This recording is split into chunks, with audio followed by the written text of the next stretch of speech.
Jermaine Dupri. Jermaine Dupri was in the news. He was on the R&B podcast. Yeah, so he was discussing his career there with Tank. And he was discussing Xscape.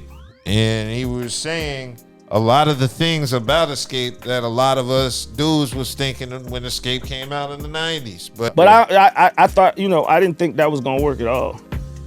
I'm writing all them songs. Xscape was going to work? Not big, because I'm writing the songs. And I know that I don't have no chops in R&B. Right. You know what I mean? I'm just praying. But are you seeing the sparkle in people's eye? No. No? Mm-mm. Not at all. Xscape was tough, man. It was a hard group because, people didn't think they was cute. Biggie had made dreams of RuPaul before I them ugly Xscape. That was hard. Right. Like, right. I'm out here dealing with this, right? So I took a stand that was like, okay, y'all think they ugly? Cool. Find me somebody that can sing better than them, right? I start acting like just going off of their talent, pure talent. But yeah, it was hard. It wasn't, En Vogue was out at the time, right? So Xscape coming out when En Vogue is out, these little girls, they look like hood and this to the third. They don't, that ain't flying. And Xscape is young, right? It's another thing. Xscape is a young group. I'm making R&B music, and R&B radio told Columbia that the music sounded too young. So I'm almost in a space where it's like where I want the record to be, they're not even playing it. Because I'm thinking of what those records sound like in relation to the other R&B at that time. Yeah. It was real grown. Wasn't singing, just kicking it. Yeah. No. Hold on to your love. You got to hold on. Right. This what it sounded like. So adult radio, what they call adult radio now, is where I wanted Xscape to live. I couldn't get them to live there for nothing. They told the PDs, the radio guys, these songs sound too young. They don't sound like our station. And boom, that was JD explaining. I believe what he was saying. No, I 100% believe it. I believe what he's saying. I was a teenager when Xscape came out, and without any media influence or propaganda. Again, colorism plays a point. It wasn't colorism. No. Let me tell you why. Because you had 3 dark-skinned girls up there. And Tiny. She's light-skinned. But Tiny was the first light-skinned girl I saw being promoted that I didn't find attractive Of course, I got you. So as a whole, you're right. The whole group was not. No, they was rough, bro. Compared to SWV and En Vogue, it was night and day. Now, I remember that joke on Def Comedy Jam where somebody said SWV looks like Jodeci in drag. Oh, man. I ain't gonna do it. Yo, that was cold, but... Yo, the stuff he said about Xscape is true because I remember saying it to my homies at the lunch table growing up in high school. Like, yo, them Xscape chicks looking rough, bro. So they were never an attractive group. They were a group he had to promote their talent to. And he's right. Biggie put that out there. He was the one who...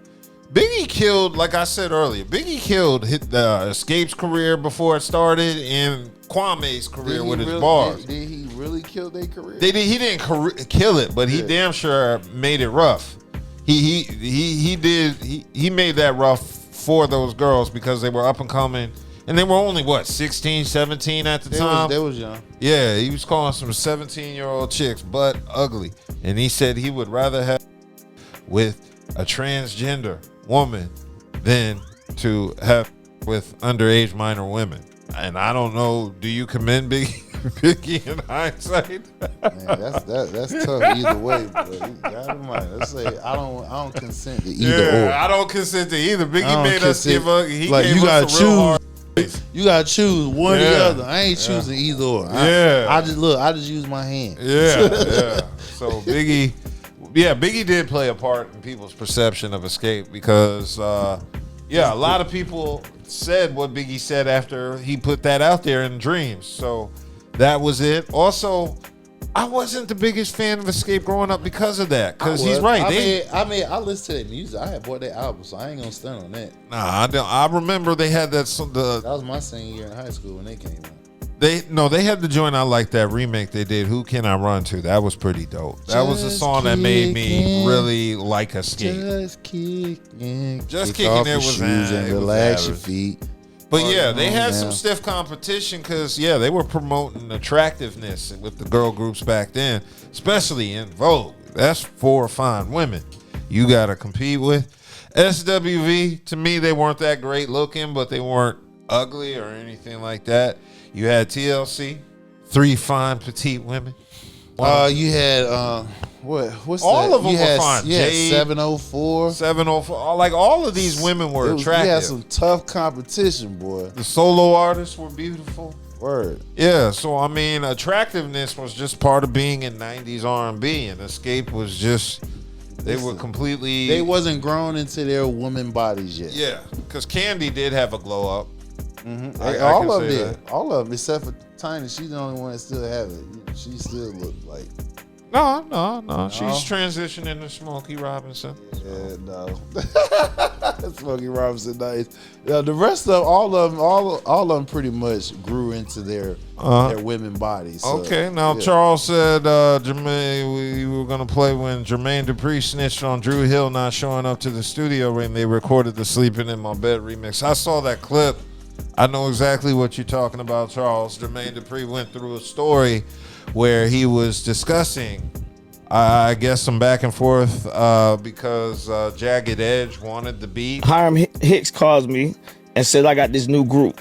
And I'm like, cool. I'm not thinking about the group being competition to Jagged Edge, but whatever. I'm just trying to do projects. He's like, I need you to do a remix.